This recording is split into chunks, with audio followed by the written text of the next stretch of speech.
আল্লাহ রাসূল সাল্লাল্লাহু আলাইহি ওয়াসাল্লাম হযরত ওমরের দিকে তাকিয়ে বলে, এ ওমর, খবরদার রাগ করো না, চোখ লাল করো না, তার দিকে কর্কশ দৃষ্টি দিয়ে তুমি তাকিও না, তাকে ভয় প্রদর্শন করিও না, তাকে ধমক দিও না, হুমকি দিও না।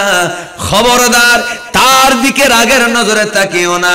আমি যখন তার থেকে কর্জগুলো নিয়েছিলাম তখন কর্জগুলো আমার প্রয়োজন ছিল, সে আমার প্রয়োজনে আমাকে কর্জ দিয়েছে, এর বিনিময়ে আমি তাকে গালি দিতে পারি না। তুমি একটা কাজ করো, অমুকের কাছে যাও, আর তুমি তোমার কাছে যদি থাকে তাকে নিয়ে যাও, তাকে তুমি তার কর্জটা দিয়ে দাও, আর তুমি তাকে বকা দিয়েছো এই জন্য তার কাফারা হিসেবে আরো 20 দিরহাম জরিমানা দিয়ে দাও। জোরে বলেন, আর একটু জোরে বলেন। এই ওমর, তুমি তার কর্জগুলা দিয়ে দাও। কি চমৎকার ইসলাম! বলেন এটা কি? ইনি হচ্ছে রাহমাতাল লিল আলামিন। ও ভাইরা, চিল্লায় বলতে হবে, তিনি রাহমাতাল লিল। যাও ওই ব্যক্তিকে তার কর্জ দিয়ে দাও।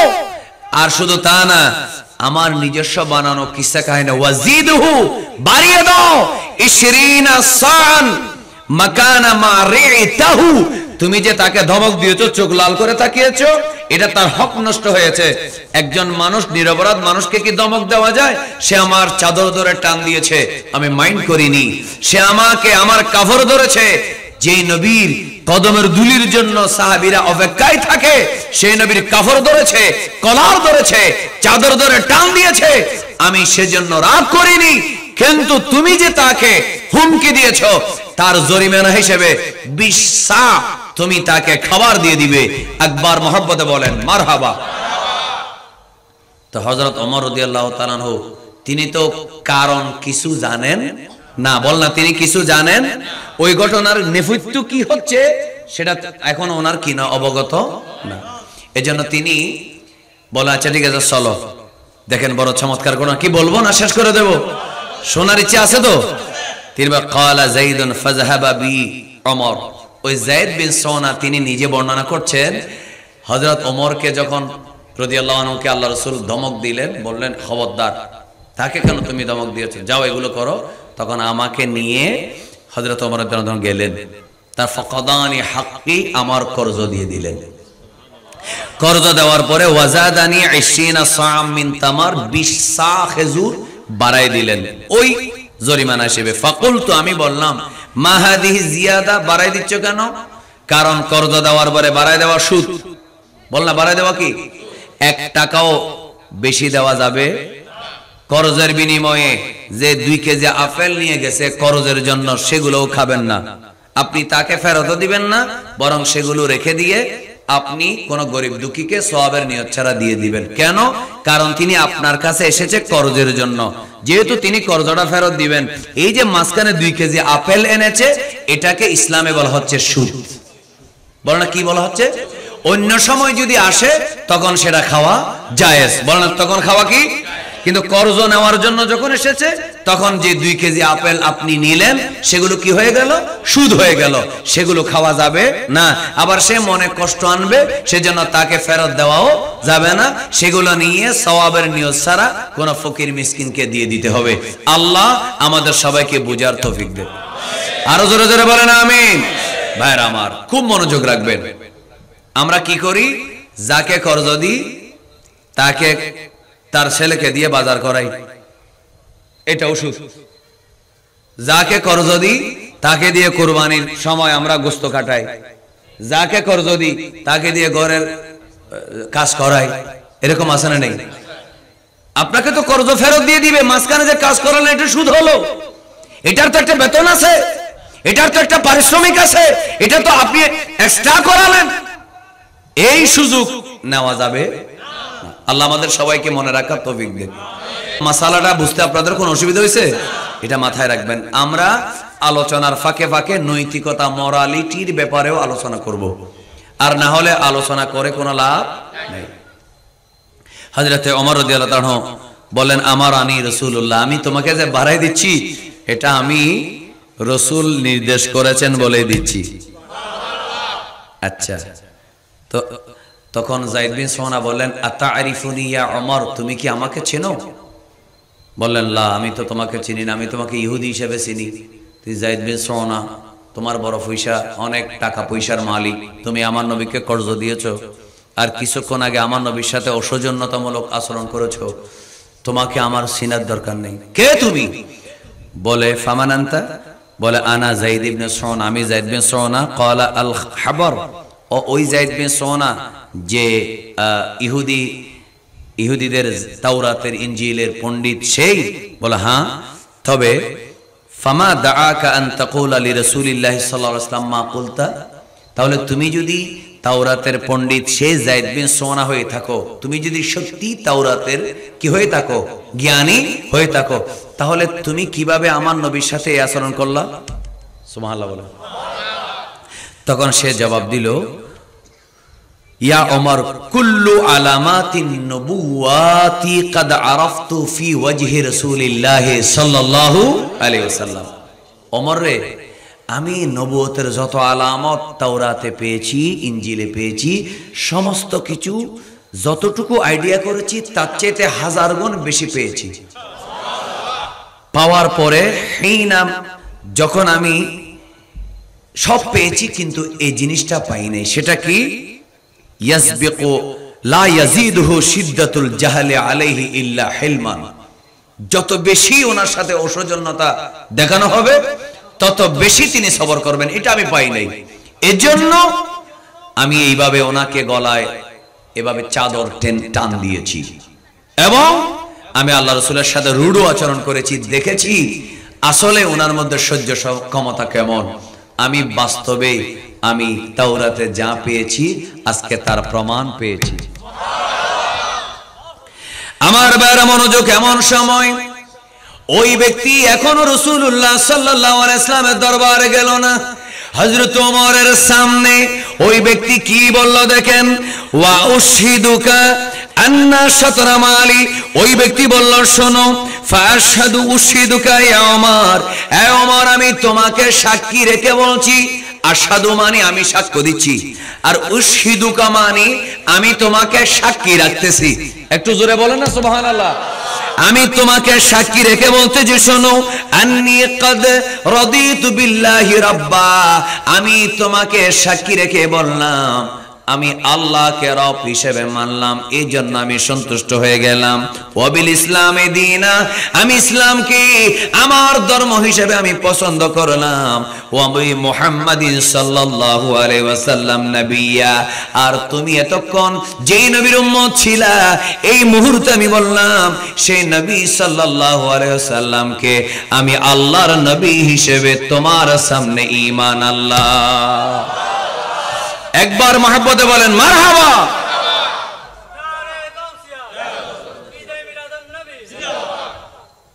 আপনাদের কি অসুবিধা হচ্ছে?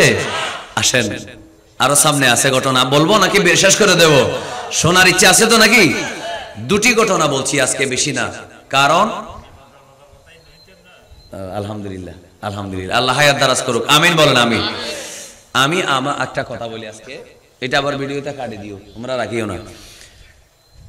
ছোট ছোট ছেলেদের মধ্যে আমার বুড়া ফ্যান বেশি, বুড়া ফলোয়ার বেশি, কারণ ছেলেরা বেশি বেশি গজল গাইলে খুশি হয়, আর বুড়া বুড়া মানুষ আস্তে আস্তে ঠান্ডা মাথায় কথা বললে কি হয়, খুশি হয়। আমার এই জন্য বুড়া ফলোয়ার বেশি। আমার মসজিদের মধ্যে বুড়া যারা আছে, শিক্ষিত মানুষ যারা আছে, মানে 50-60 বছর আগের, এরা 2-3 কাতার দখল করে ফেলে, 4-5 কাতার বয়স্ক মানুষের। ওরা বলে যে তোমার কথাগুলো সুন্দর লাগে, আস্তে আস্তে বলো, এই জন্য আলহামদুলিল্লাহ বলে। কারণ এরা আল্লাহর কাছে আগে যাবে, তো এদেরকে যদি আগে যদি নিজের পক্ষে নিয়ে যদি ফাটিয়ে দেওয়া যায়, তাহলে আগে ভাগে বলবে যে ওই লোকটা ভালো আছে, ঠিক কিনা বলেন? কারণ মুরব্বীদের দোয়া কবুল করে কে? জোরে বলে, কে দোয়া কবুল করে কে? এই জন্য মুরব্বীর দোয়ার দরকার আছে। আল্লাহ মুরব্বীর হায়াত দারাজ করুন। এখানে বয়স্ক যারা আছে, যুবক যারা আছে, তোমরা আবার আমার বিরুদ্ধে না, আস্তে আস্তে তোমাদেরও বুঝে আসবে ইনশাআল্লাহ ওয়াজ কাকে বলে, আওয়াজ কাকে বলে। আস্তে আস্তে বয়স হলে তারাও পার্থক্য বুঝবে। আল্লাহ সবাইকে বুঝার তৌফিক দেখ, আমিন বলেন আমিন। কি আমল করার দরকার আছে না নেই? শুধু কি শোনার জন্য শুনবো নাকি আমল করব? যারা বলেন ইনশাআল্লাহ, আরো জোরে বলেন ইনশাআল্লাহ। তো ওই ব্যক্তিটা সুন্দর করে হযরত ওমর রাদিয়াল্লাহু আনহুকে বললেন, ওয়া উশহিদুকা আন্না শাতরা মালি ফাইন্নী আকসারুহা মালান সাদাকাতান আলা উম্মতি মুহাম্মদ সাল্লাল্লাহু আলাইহি সাল্লাম। ওমর, তোমাকে সাক্ষী রেখে এখনো আমি তোমাদের নবীর কাছে আবার যাই নাই। তোমাকে সাক্ষী রেখে তো আমি বললাম রদিতু বিল্লাহি রাব্বা ওয়া বিল ইসলামি দীনা ওয়া বি মুহাম্মাদিন সাল্লাল্লাহু আলাইহি সাল্লাম নবিয়্যা, এটা তো বললাম। আরো সাক্ষী রাখছি তোমাকে এই বলে যে আমি তো মদিনার সবচেয়ে বড় পয়সাওয়ালাদের একজন। আমি খুশি হয়ে যত গুণাবলী, যত সিফাত, যত বৈশিষ্ট্য তাওরাতে পেলাম সবকিছু মিলে যাওয়ার কারণে আমি তোমাকে সাক্ষী রেখে বলছি, আমি যেহেতু মদিনার অনেক বড় একজন পয়সাওয়ালা, আমার সম্পদের ডাইরেক্ট অর্ধেক আমি রাসূলের সমস্ত উম্মতকে বন্টন করে দেব। আল্লাহ রাসূলের উম্মতকে দিয়ে দেব। তখন হযরত ওমর রাদিয়াল্লাহু আনহু বললেন, না, তুমি বলিও না যে রাসূলের উম্মতকে দিয়ে দেব, কারণ রাসূলের সমস্ত উম্মতকে তুমি দিতে পারবে না, বরং তুমি বলো আও আলা বাদিহিম, রাসূলের কিছু উম্মতকে দেব, এটা বলো। দেখেন, মানে আবেগের মধ্যেও তাদের বিবেক জাগ্রত আছে। একটু মহব্বতে আলহামদুলিল্লাহ বলেন। আবেগের মধ্যে ওনাদের বিবেক কি আছে? কথার মধ্যে মানে ঈমান আনছে মাত্র, মুসলমান হয়েছে, এখন আকীদা শিক্ষা দেওয়ার কি দরকার? আকীদা ফসু শিখাইলাম না, যখনই ঈমান আনছে তখনই আকীদা। একটু মহব্বতে সুবহানাল্লাহ বলে না কেন? আরে তুমি তো সম্পদ সাদাকা করবে, তো তুমি তো আমার নবীর সমস্ত উম্মতকে দিতে পারবে না, সবাইকে কোথায় খুঁজে পাবে? এজন্য তুমি বলো আমার নবীর উম্মতের মধ্যে কিছু মানুষকে আমার সম্পদের অর্ধেক সাদকা করে দেব। তাহলে তোমার কথাটা আবেগও থাকবে, বাস্তবতাও থাকবে। কারণ ইসলামে আবেগ দিয়ে কথা বলার সময় বিবেক জাগ্রত রাখতেই হবে, এটাই ইসলামী আকীদা। চিৎকার দিয়ে বলেন সুবহানাল্লাহ। আরো জোরে বলেন। তা আমি একটা কথার প্রতিবাদ করতে গিয়ে মাশাআল্লাহ যেই অবস্থা হয়েছে তোলবার, আমি বলতে চাইছিলাম বাবারে ফিস সাহেবের প্রতি আবেগ আমাদের আছে না নাই? কথা বলে না কেন? আমরা গোসিয়া কমিটি যারা করি, আমার হুজুর কাবলার প্রতি আমার আবেগ নাই? যারা মাইজবান্ডার দরবারের যারা মুরিদ তাদের গৌসুল আজম মাইজবান্ডার প্রতি আবেগ নাই? আমারও আছে না নাই? কথা বলে না কেন? আছে না নাই? তো আবেগ দেখানোর সময় বিবেককে হাজির রাখতে হবে, যাতে কথাটা মিথ্যা না হয়। তো আমি এই কথাটার শুধু সংশোধন করতে চাইছি। আমার 14 গোষ্ঠীর মধ্যে কোনো ওয়াহাবি নাই, আমরা সুন্নি পরিবারের ব্লাড সুন্নি। সুবহানাল্লাহ বলেন। আল্লাহ আমাদেরকে কিয়ামত পর্যন্ত আমাদের বংশধরকে সুন্নি রাখুক। কি বদদোয়া করলাম না দোয়া করলাম? তো দোয়ার মধ্যে আপনারা আমিন বললে এটা কবুল হবে না? সুন্নি সাধারণ মানুষের দোয়া কবুল হয়, আমিন বলে না কেন? আমিন। সুতরাং একটু সংশোধন করেছি, বাইরে নবী নবী ওলি ওলি বলে না, নবী ওলি ওলি। সমস্ত ওলি যদি একদিকে রাখা হয়, আল্লাহর যে কোনো একজন নবীর সমান হবে। কথা বলে না কেন? যে কোনো একজন নবীর সমান হবে। নবী আর সাধারণ মানুষ সমান, নবী আমার মতো, এটা তো জামাতিদের কথা, এটা তো কোনো দরবারের কথা হতে পারে না। ঠিক কিনা বলেন না ভাই আমার? কোন মানুষ যত বড় অলি হোক, যত বড় অলি হোক, কোন মানুষ কখনো কোন নবীর সমান হতে। এজন্য আমি বলেছিলাম, আপনারা যে আবেগে বলছেন গৌসুল আজম মাইজবান্ডারের উসিলায় আদম আলাইহিস সালামের গুনাহ মাফ হয়েছে, এটা আদম আলাইহিস সালামের সাথে বেয়াদবি হয়েছে। ঠিক কিনা বলেন না ভাই আমার? এটা কি আদব হয়েছে না বেয়াদবি হয়েছে? উম্মতের উসিলায় নবীর গুনাহ মাফ হয়েছে বললে কি এটা কি আদব হয় না বেয়াদবি হয়? আর আমরা সুন্নি আকীদা কি নবীর গুনাহ থাকে? কথা বলে না কেন? সুন্নি আকীদায় নবীর কি কোনো গুনাহ আছে? আমরা কি ওয়াহাবি না সুন্নি? তো এই কথাটা বুঝাতে গিয়ে কি গালিগালাজ। তবে দরবারের বক্তাদের মধ্যে কোন আলেম আমার বিরোধিতা করে নাই।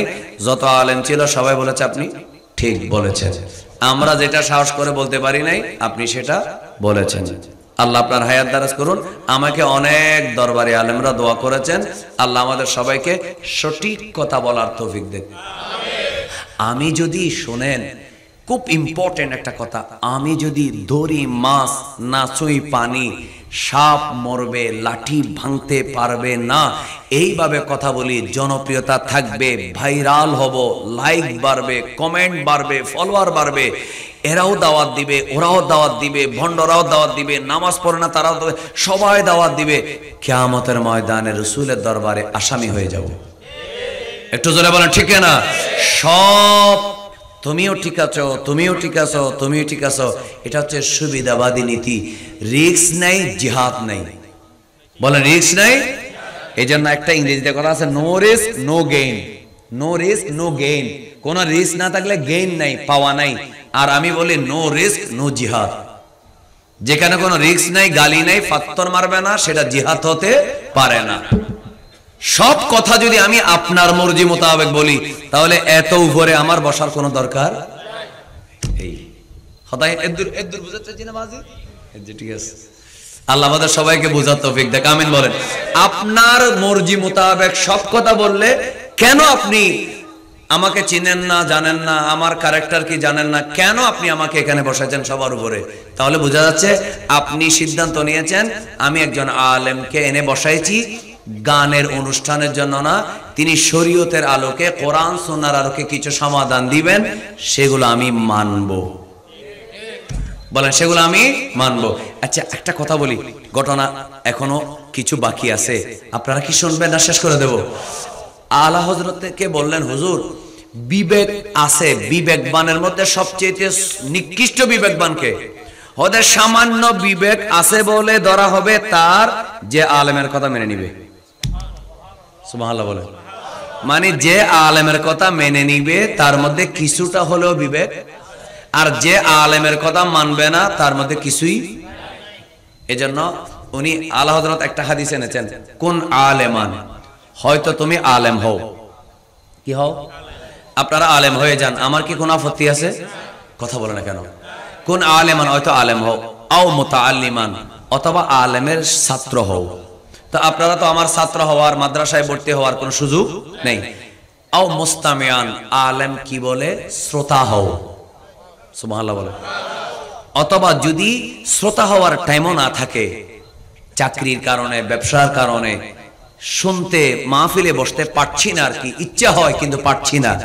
আও মুহিব্বান, আলেমের দোস্ত হও, আলেমকে ভালোবাসো। ফালা তাকুন খামিসান, তুমি 5 নম্বর হইও না, ফাতাহলিক, 5 নম্বর যদি হও ধ্বংস হয়ে যাবে। হয়তো আলেম হও, না হলে আলেমের ছাত্র হও, না হলে আলেমের বক্তার শ্রোতা হও, আর না হলে তাকে শ্রোতাও হতে না পারলে অন্তর দিয়ে ভালোবাসো। 5 নম্বর হলে শেষ। বলেন 5 নম্বর হলে শেষ। আল্লাহ আমাদের সবাইকে এই হাদিসটা মাথায় রাখার তৌফিক দেন, আমিন। আর একটু জোরে বলেন আমিন। কথা কি অপছন্দ হয়েছে? তো পছন্দ হইলে একটু জোরে বলেন তো আমিন। আপনাদের মধ্যে আলেম হন বা না হন, এখানে যে আলেম কেউ নেই এরকম আমি বলছি না, এখানে হয়তো আলেম আছে। আপনাদের এলমে দিন শিকার আগ্রহ আছে না নেই? এলমে দিন সম্পর্কে শোনার আগ্রহ আছে না নেই? এবার বলেন আলেমের প্রতি ভালোবাসা আছে না নেই? আমি নিজেকে আলেম বলছি না, কিন্তু যেই বিষয়টা বলছি সেটা যেহেতু এলেম থেকে বলছি, এটা তো আপনাকে মানতে হবে, ঠিক কিনা বলেন? এই জন্য ভাইরা, আমি ভাইরাল হওয়া বা সস্তা জনপ্রিয় হওয়ার রাস্তাটা আমি বাদ দিয়ে, আমি রিস্ক নিয়ে হলেও সত্য কথাগুলো বলার, সেই কণ্ঠকাকীর্ণ, পাথর বিছানো, চড়াই উতরাই পার হওয়ার বিপদ সংকুল, সাপদ সংকুল রাস্তা আমি নিজের জন্য বাছাই করে নিয়েছি। একটু জোরে বলুন হায়াতের মালিককে। আরো জোরে বলুন হায়াতের মালিককে। কথা আর বাড়াবো না। তো হযরত ওমর রাদিয়াল্লাহু তাআলা খুশি হলেন না বেজার হলেন? প্রথমত ওনার রাগ ছিল, যখন কলমা পড়ছে খুশি, রাদিতু বিল্লাহি রাব্বা ওয়া বিল ইসলামি দীনা ওয়া বি মুহাম্মাদিন সাল্লাল্লাহু আলাইহি ওয়াসাল্লাম নবিয়্যা ওয়া রাসূলা। এরপরে বললেন আমার সম্পদের অর্ধেক কার জন্য? মুসলমানের জন্য। সুবহানাল্লাহ বলেন। তো তিনি খুশি হয়ে বললেন, আর দেরি করিস না, চল রাসূলের কাছে যাই। ফারাজা ওমর ওয়া যাইদুন ইলা রাসূলিল্লাহি বলেন না সাল্লাল্লাহু আলাইহি ওয়াসাল্লাম। ফাকালা যায়েদ, আল্লাহ রাসূলের কাছে যাওয়ার পরে যায়েদকে আর কিচ্ছু বলতে হলো না। যায়েদ রাদিয়াল্লাহু তাআলা নিজেই বলা শুরু করলেন, আশহাদু আল্লা ইলাহা, বলেন আশহাদু আল্লা ইলাহা ইল্লাল্লাহ ওয়া আন্না মুহাম্মাদান আবদুহু ওয়া রাসূলুহু সাল্লাল্লাহু আলাইহি ওয়াসাল্লাম। একটু কি জোরে সোরে অন্তর থেকে বলা যাবে না মারহাবা? আরো জোরে। আল্লাহ রাসূল খুশি না বেজার? ফাআমানা বিহি ওয়া সাদ্দাকাহু, রাসূলের উপর ঈমান আনলেন এবং আল্লাহ রাসূলকে সত্যায়ন করলেন। ওয়া তাবাহু, এই ব্যক্তি রাসূলুল্লাহকে অনুসরণ করলেন। শুধু তা নয়, আব্দুল্লাহ ইবনে সালাম রাদিয়াল্লাহু তাআলা যিনি বর্ণনাকারী তিনি বলেন ওয়া শাহিদা মা রাসূলিল্লাহ সাল্লাল্লাহু আলাইহি ওয়াসাল্লাম মাশাহিদা কাসীরা, আল্লাহ রাসূলের সাথে অনেকগুলো গজওয়ার মধ্যে শরীক হলেন। শুধু তা নয়, সুম্মা কুতিলা ফি গাযাতি তাবুক শাহীদা, আল্লাহ রাসূলের সাথে তাবুকের যুদ্ধে ওই ব্যক্তি গেলেন আর তাবুকের যুদ্ধে কাফেরদের বিরুদ্ধে যুদ্ধ করতে গিয়ে তিনি শাহাদাতের মর্যাদা পেয়ে গেলেন। ইন্না লিল্লাহি ওয়া ইন্না ইলাইহি রাজিউন। আর একবার কি বলা যাবে না তাকদীরের মালিককে? আর জোরে বলেন, তাওরাত কিতাবে আমার নবীর মর্যাদা আছে না নাই? এবার বলেন, ইনজিলে আছে না নাই? আমার নবী দুনিয়াতে আসার আগে আমার নবীর শান ও মান ছিল কি ছিল না? আমার নবীর শান ও মান এখনো আছে না নাই? আমার নবী সেই নবী যিনি কখনো সাবেক হন না, যিনি কখনো যার মেয়াদ কখনো শেষ হয় না। গোটা দুনিয়ার যত নবী রাসূল, সমস্ত নবী রাসূলকে আল্লাহ নির্দিষ্ট অঞ্চলের জন্য, ভূখণ্ডের জন্য, নির্দিষ্ট এরিয়ার জন্য, এলাকার জন্য, কবিলার জন্য, দেশের জন্য, প্রদেশের জন্য, মহাদেশের জন্য, পৃথিবীর 3 ভাগের 1 ভাগের জন্য, 3 ভাগের 2 ভাগের জন্য, অথবা গোটা পৃথিবীর জন্য একটা নির্দিষ্ট সময়ের জন্য আল্লাহ পাঠিয়েছে। কিন্তু আল্লাহ তাআলা আমার দয়াল নবীকে কিয়ামত পর্যন্ত গোটা জাহানের রহমত হিসেবে পাঠিয়েছে। জোরে বলুন, সেই নবীর উম্মত হয়ে জোরে বলুন আমরা খুশি না বেজার? এবার আসুন ছোট্ট একটি ঘটনা বলে শেষ করছি। এগুলো আসলে ঘটনা নয়, এগুলো শানে মুস্তাফা। বলেন সাল্লাল্লাহু আলাইহি ওয়াসাল্লাম। আরো একবার বলেন মারহাবা। বাইরে আমাদের মানুষের নামের সাথে মোহাম্মদ আছে না নেই? কথা বলেন না কেন? আছে না নেই? মোহাম্মদ নামের অনেক মানুষ নাই, কিন্তু মনে রাখবেন মোহাম্মদ যখন কোন মানুষের নাম হবে তখন সাল্লাল্লাহু আলাইহি ওয়াসাল্লাম বলা যাবে। যখন আমার নবীর নাম হিসেবে মোহাম্মদ বলবেন তখন বলবেন সাল্লাল্লাহু আলাইহি ওয়াসাল্লাম। এইভাবে চুমা দিয়ে চোখে লাগাবেন, সিদ্দিক আকবরের সুন্নাত পূরণ হয়ে যাবে এবং কিয়ামতের ময়দানে রাসূলের সুপারিশ পাওয়া যাবে। আরেকবার বলেন মারহাবা। কিন্তু যখন বলবো এই হুজুরের নাম কি, আমার ছোট ভাইয়ের ক্লাসমেট মোহাম্মদ খায়রুল ইসলাম, তখন কি মোহাম্মদ সাল্লাল্লাহু আলাইহি ওয়াসাল্লাম বলা যাবে? তখন এটা কি ওনার নাম নাকি নবীর নাম? না না, তখন হচ্ছে এটা কার নাম? খায়রুল ইসলামের নাম। আর ওই ব্যক্তির নাম কি? ভাইয়ের নাম মোহাম্মদ আছে তো ইউসুফ, তখন কি সাল্লাল্লাহু আলাইহি ওয়াসাল্লাম বলা যাবে? এই আমার ছেলের নাম কি? মোহাম্মদ হারুনুর রশিদ। ছেলে মানে দেখতে ছেলে, মানে আমার ছাত্র আর কি, মোহাম্মদ হারুনুর রশিদ। তখন কি সাল্লাল্লাহু আলাইহি ওয়াসাল্লাম বলা যাবে? না, কারণ এটা তখন আমার নবীর নাম নাকি ওর নিজের নাম? নিজের নাম। এটা মনে রাখবেন। এজন্য অনেক সময় আমরা কি বলি, মাদ্রাসায়ে মুহাম্মাদিয়া, তখন আমরা সাল্লাল্লাহু আলাইহি ওয়াসাল্লাম বলি, তখন সাল্লাল্লাহু আলাইহি ওয়াসাল্লাম বলা যাবে না। তখন মুহাম্মাদিয়া এটা মাদ্রাসার নাম। কার নাম? মুহাম্মাদি সাল্লাল্লাহু আলাইহি ওয়াসাল্লাম কুতুবখানা নাকি মুহাম্মাদি কুতুবখানা? মুহাম্মাদি কুতুবখানা বলার কি সাল্লাল্লাহু আলাইহি ওয়াসাল্লাম বলা যাবে? ঠিক তেমনি মুহাম্মাদিয়া মাদ্রাসা বলার পর সাল্লাল্লাহু আলাইহি ওয়াসাল্লাম বলার দরকার নাই, কারণ তখন এটা আমার নবীর নাম নাই, মাদ্রাসার নাম হয়ে গেছে। আল্লাহ আমাদের সবাইকে মনে রাখার তৌফিক দেখ, আমিন বলেন। এগুলো অনেক আলেমরা বুঝে না, মহব্বতের কারণে বলে ফেললে কি কোনো বড় ধরনের অসুবিধা হবে তা না, কারণ তার তো নিয়ত ভালো। বলেন তার নিয়ত কি? কারণ ইন্নামাল আমালু বিন্নিয়াত। সুতরাং তাকে একবারে ধমক দিয়ে বসাই দিবেন তা না, আস্তে আস্তে বুঝাইলে বুঝবে। বলেন বুঝাইলে বুঝবে। আল্লাহ আমাদের সবাইকে বুঝার তৌফিক দেখ, আমিন বলেন। তাহলে মোহাম্মদ নামটা কি খারাপ নাম না ভালো নাম? কারণ আল্লাহ রাসূল সাল্লাল্লাহু আলাইহি ওয়াসাল্লাম বলেছেন মান ইসমুহু মুহাম্মদ আও আহমদ, যার নাম মোহাম্মদ আর আহমদ, আল্লাহ তাকে জাহান্নামে দিবেন না, আল্লাহ তাকে আমার নবীর নামের বরকতে জান্নাতে দিয়ে দিবেন। তো রাসূল করিম সাল্লাল্লাহু আলাইহি ওয়াসাল্লামের যুগে 4 বন্ধুর 4 জন ছেলের নাম মোহাম্মদ ছিল। কয় বন্ধু? কি কথাটা বলবো না শেষ করে দেব? কয় বন্ধু? আর একটু জোরে বলেন, কয় বন্ধু? 4 বন্ধু। ছেলে কয়জন? একসাথে 4 জন, 4টা ছেলের বাবা হয়েছে, 4 জনের নাম মোহাম্মদ রেখেছে। একটু মহব্বতে বলেন না মারহাবা। কেন রেখেছে? একটা ঘটনা আছে না নেই? অথচ এই লোকগুলোর জন্ম কারো আমার নবী আসার পরে নয়। এই 4 জন বাবার জন্ম নবী হিসেবে নিজেকে প্রকাশ করার আগে। আর সেই 4 জনের নাম মোহাম্মদ রাখা হলো বাপের ছেলে, 4 বন্ধুর ছেলে। এই 4 জন মোহাম্মদ, এদের জন্ম হচ্ছে রাসূল করিম সাল্লাল্লাহু আলাইহি ওয়াসাল্লাম নবী হিসেবে নিজেকে প্রচার করার আগে। আরো একবার বলেন মারহাবা। তো এদের মধ্যে একজনের নাম হচ্ছে মুহাম্মদ ইবনে আদি। নাম কি বললাম? তো মুহাম্মদ বিন আদি তিনি বলছেন, একবার ওনাকে একজনে প্রশ্ন করলো কি? ওনার যিনি প্রশ্ন করলেন, উনি প্রশ্ন করতেছেন, আচ্ছা তোমার নাম মোহাম্মদ কেমনে হলো বন্ধু, তোমার নাম? তখন তিনি বললেন, আমার বাবা হচ্ছে আদি বিন রবিআহ। বলেন কি? আদি বিন। এবং তার বন্ধু সুফিয়ান বিন মুজাশে। ওই সুফিয়ান নয়, আবার রাসূলের চাচা আবু সুফিয়ান রাদিয়াল্লাহু আনহু তিনি আরেকজন, মনে রাখবেন। আমার বাবা, তার বন্ধু সুফিয়ান বিন মুজাশে, তার বাবা, তার বন্ধু আরেকজন, ওনার নাম হচ্ছে ইয়াজিদ ইবনে ওমর, আরেকজন উসামা বিন মালিক। কয়জন হলো? 3 জন। তো ওনার বাবা সহ কয়জন? 4 জন। এই 4 জনে একবার সফর করেছে কোথায়? শাম দেশে। একটু জোরে বলেন কোথায়? শাম দেশে। শাম দেশে সফর করলো। ইবনে জাফানা নামক ওখানে একজন বড় ব্যবসায়ী ছিল। ওই ব্যবসায়ীর সাথে পণ্য লেনদেন, আদান প্রদান, আমদানি রপ্তানি ছিল।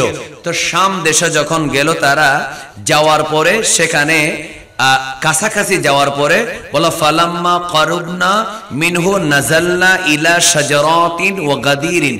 আমরা কিছু গাছ দেখলাম, একটা বিশাল পুকুর দেখলাম। আরবে তো পুকুর নাই, আছে কুয়া। কুয়ার পানি নিতে লম্বা রশির আগে বালতি ফেলতে হয়। 1 বালতি পানি নিতে কি কষ্ট। অথচ যখন শামে গেলাম, সেখানে সুন্দর একটা পুকুর দেখলাম, শান বাঁধানো ঘাট, চতুর্দিকে পাড়ের মধ্যে সুন্দর সবুজ গাছ। এই পুকুর আর গাছ দেখে আমরা আনন্দিত হয়ে গেলাম। চিন্তা করলাম ইবনে জাফানার সাথে দেখা করব পরে, আগে একটু সফরের ক্লান্তি দূর করার জন্য গোসল করি, কাপড়গুলো ময়লা হয়েছে এগুলো ধুয়ে দেই, এগুলো শুকাতে দেব, মাঝখানে কিছুক্ষণ ঘুমাবো, ঘুম থেকে উঠে শুকনা কাপড়গুলো নিয়ে আরেকবার আমরা সামনের দিকে রওনা দেব। এই চিন্তা করে আমরা সেখানে গোসল করলাম, কাপড়গুলো ধুয়ে দিলাম। এমন সময় বাগানের যিনি পাহারাদার, তিনি ছিলেন বাগানের মালিক, অর্থাৎ দূরের থেকে তাকিয়ে আসলেন। এসে বললেন, তোমরা কারা? তোমাদেরকে তো এই দেশে কখনো দেখি নাই। বলে, আমরা আসলে এসেছি মক্কা থেকে। মক্কার মদর নামক একটা গোত্র আছে, সেই মদর গোত্রের লোক। আমরা ইবনে জাফানার কাছে ব্যবসার কাজে এসেছি। একবার মহব্বতে বলেন সুবহানাল্লাহ। তখন ওই বাগানের মালিক বলল, মদর মানে কোন মদর? বলা, মক্কার সেই মদর, মদর গোত্র থেকে এসেছি। কোন মদর? বলল, মদরের মধ্যে আরেকটা শাখা আছে, মিন খিন্দাফ। বল, মিন খিন্দাফ, খিন্দাফ গোত্র থেকে। ক্বালা ইন্নাহু সায়ুবআসু ওয়াশীকান নাবিয়্যুম মিনকুম। এখানে গোসল করছো, এখানে কাপড় শুকাচ্ছো, এখানে ব্যবসায় এসেছো, তাড়াতাড়ি চলে যাও, তোমাদের এখানে একজন রাসূল আসতেছেন। সুন্নির আওয়াজ এত ছোট হয়, আরো জোরে, আরো জোরে। এখানে কি করছো? যাও, তোমাদের এখানে একজন নবী আসতেছে। এই কথা বলার পরে ফাখুযু নসীবাকুম মিনহু তাসআদু। কার কি অংশ নেওয়ার নিয়ে নাও, তার থেকে যার যা নেওয়ার, যে যা পারো নিয়ে নাও। সেই নবীর কাছে গেলে তোমরা ভাগ্যবান হয়ে যাবে। যার যা পারো তাড়াতাড়ি যাও, এখানে গোসল করে গা শুকাইলে চলবে না। যাও, যা পারো নিয়ে নাও, কারণ আখিরি নবী যিনি আসতেছেন তিনি দিতে পারে। বলেন, আমার নবী পারেন। বলে না, দিতে। 3 বার আমার নবী দিতে, আরেকবার আমার নবী দিতে, আরো একবার আমার নবী দিতে। আমার নবীকে দেওয়ার ক্ষমতা দিয়েছে কে? এখানে কারো গোদ্দা ফেটে যাওয়ার কোনো দরকার, যদি ফেটে যায় সে ইহুদির দালাল। আর আমরা বলি আমরা মানি নবী দিতে পারেন, এই জন্য আমরা রসুল থেকে নিতে চাই। এই জন্য এখনো আমরা সিদ্দিক আকবর যেমন ইয়া রাসূলুল্লাহ বলেছে, এখন আমরা সেই স্লোগান বাদ দিতে পারি নাই। সিদ্দিক আকবর বলেছেন ইয়া রাসূলুল্লাহ, কারণ তার আকীদা ছিল আমার নবী দিবেন। আর আমরাও বলি ইয়া রাসূলুল্লাহ, আমাদের আকীদা হচ্ছে এখনো আমার নবী সোনার মদিনা থেকে, জোরে বলেন দিতে পারে কি পারেন না? আমার বাইরে মনোযোগ, ইবনে জাফানার কাছে যাওয়ার আগে চলে যাও। ওরা বলল আমরা ওই যে ব্যবসার কাজে গেলাম, মাঝখানে তো সব ফেলে আমরা চলে আসতে পারি না, এই জন্য তাকে জিজ্ঞেস করলাম আমরা এদিকে যাব না ওইদিকে যাব পরে, আগে বলে দাও আখিরি নবী যিনি আসবেন, যার কাছে আমরা যাব তার থেকে আমরা যা পাওয়ার আমরা নিয়ে নেব, নিজের বাক্যটুকু বুঝিয়ে নেব। কিন্তু একটা কথার জবাব দাও, উনি কেমন হবেন কিচ্ছু বলার দরকার নেই, শুধু বলে দাও তার নামটা কি হবে। তখন ওই ব্যক্তি বলল, ওই বাগানের মালিক, পুকুরের মালিক হঠাৎ করে বললেন তার নাম হবে মুহাম্মদ। তখন ওই লোকটা সাল্লাল্লাহু আলাইহি ওয়াসাল্লাম ওই চারজন বন্ধু বলে আমরা তাড়াতাড়ি ইবনে জাফানার সাথে ব্যবসার কাজ শেষ করে আমরা নিজের পরিবারে আসলাম, আমরা নিজের বিবিদের সাথে আমরা সংসার করলাম, নিয়ত করলাম আমাদের যদি ছেলে হয় আমরা ছেলের নাম মুহাম্মদ রাখবো, কারণ তাদের আশা ছিল যেন তারা সেই আখিরি নবীর বাবা হতে পারে। জোরে বলেন আর একটু মহব্বতে বলেন না সুবহানাল্লাহ। যারা চারজনে বিবির সাথে সংসার করলেন, সংসার করে আল্লাহর কাছে বললেন, এটা তো বলে নাই সেই নবীর মার নাম কি, বাবার নাম কি, এটা টাইম ছিল না, তাড়াতাড়ি চলে এসেছে, শুধু নবীর নাম কি মুহাম্মদ হবে এটুকু শুনছে, দৌড়ে চলে আসছে, বিবির সাথে সংসার করেছে, আল্লাহর কাছে দোয়া করেছে আল্লাহ আমাদেরকে ছেলে দাও।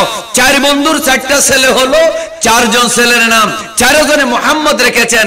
বড় আশা ছিল আমাদের যে ছেলে হয়েছে সেই ছেলে যদি আখিরি নবী হয় তাহলে আমি আখিরি নবীর বাবা হব। চিৎকার দিয়ে কি বলা যাবে না সুবহানাল্লাহ? বলেন আপনারা সবাই বলেন, ঘটনাটা একটু ইন্টারেস্টিং, মজাদার ঘটনা।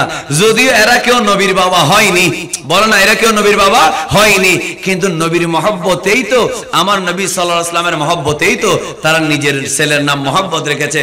তাহলে বোঝা গেল আমার নবী প্রকাশ হওয়ার আগে থেকে আমার নবীর নাম গোটা পৃথিবীর সবার কাছে জানা ছিল। আর একটু সুবহানাল্লাহ জোরে বলেন। এজন্য সেই নবীর উম্মত হওয়ার কারণে আমরা খুশি না বেজার? আল্লাহ বলে কুনতুম খায়রা উম্মাতিন উখরিজাত লিন-নাসি তা'মুরুনা বিল মা'রুফি ওয়া তানহাউনা আনিল মুনকার। সেই আখিরি নবী যার আলোচনা তাওরাতে ইনজিলে ছিল, সমস্ত নবীরা করেছে, সেই নবীর উম্মত হয়ে তোমরা শ্রেষ্ঠ উম্মত হয়েছো। তো শ্রেষ্ঠ উম্মত হয়ে আমরা কি করব? মাহফিল করব, তবরক নিয়ে ঘরে যাব না। তা'মুরুনা বিল মা'রুফ, কালকে থেকে আপনারা আমরা সবাই আগেও করেছি, কালকেও করব, আমরা জীবনে কাজগুলো করব, ভালো কাজ করব, এরপরে ভালো কাজের আদেশ দেব। ওয়া তানহাউনা আনিল মুনকার, এবং নিজেরাও মন্দ কাজ বর্জন করব এবং মন্দ কাজ থেকে মানুষকে নিষেধ করব। শ্রেষ্ঠ নবীর উম্মতের এই হলো কর্মসূচি। আল্লাহ আমাদেরকে আজকে থেকে বাস্তবায়ন করার তৌফিক দেন। এরপর থেকে কয়েকটা আমিন হবে, আসতে হবে না, জোরে হবে। আল্লাহ আমাদেরকে আজ থেকে নামাজ পড়ার তৌফিক দেন। আল্লাহ আজ থেকে আমাদেরকে মাদকের যদি কোনো অভ্যাস থাকে পায়ের নিচে দেওয়ার তৌফিক দেন। আজ থেকেই আমার নবীর উসিলায় আমাদের চরিত্র, আমাদের সন্তানদের চরিত্র হেফাজত করার তৌফিক দেন। আজ থেকেই আমরা বাবা মাকে শ্রদ্ধা করব, জোরে বলেন বেয়াদবি করব না। আজকে থেকেই আমাদের সন্তানদেরকে আল্লাহ ইসলামী আকীদা মানে সুন্নি আকীদা শিক্ষা দিয়ে আমাদের বাবাদেরকে আল্লাহ কবরে যাওয়ার তৌফিক দেন। বড়দের শ্রদ্ধা কিভাবে করতে হয়, ছোটকে যে স্নেহ করতে হয়, এবং দুর্নীতি করা যায় না। এই যে সুদ খেয়ে ঘুষ খেয়ে অন্যের জায়গা মেরে টাকা মেরে, দেশ থেকে হোক বিদেশ থেকে হোক, বিল্ডিং বেঁধে মসজিদে দিলে সেই মসজিদের সওয়াব হয় না, যাকাত দিলে যাকাত কবুল হয় না, সেই হারাম টাকা খেয়ে সুন্দর কাপড় পরে নামাজে দাঁড়ালে নামাজ হয় না। আল্লাহ আজকে থেকে আখিরি নবীর উম্মত কুনতুম খায়রা উম্মাতিন হিসেবে তা'মুরুনা বিল মারুফ ওয়া তানহাউনা আনিল মুনকার, এই আয়াতের আমল করে আল্লাহ সুদ ঘুষ এবং প্রতারণা, মানুষের জায়েজ জমি দখল, মিথ্যা, এগুলোর থেকে আল্লাহ আজকের থেকে আমাদেরকে বাঁচার তৌফিক দান করুক। আরেকবার জোরে বলেন আমিন। আল্লাহ আমাদের সবাইকে কবুল করুক। আপনারা কি আমার কথা রাগ করেছেন? অনেক কথা বললাম, হুলস্থুল করে বলি নাই, আস্তে আস্তে বলেছি। আল্লাহ সবাইকে আমল করার তৌফিক দান করুন। ওয়া মা আলাইনা ইল্লাল বালাগ। আসসালামু আলাইকুম ওয়া রাহমাতুল্লাহি ওয়া বারাকাতুহু।